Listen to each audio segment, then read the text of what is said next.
Welcome. In this video, I will show you how to toggle the web camera of your Microsoft Surface 8th generation laptop.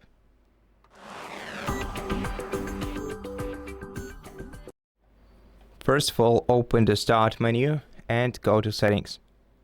Here in Settings, we're gonna have to go to Bluetooth and Devices on the sidebar.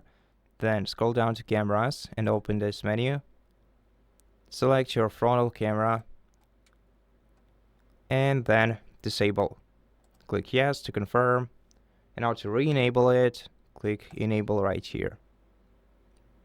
Alternatively, you can access camera privacy settings either in the same menu right here, or you can also get to the privacy on the sidebar, scroll down to camera, and here you can toggle off the camera access for applications on your PC.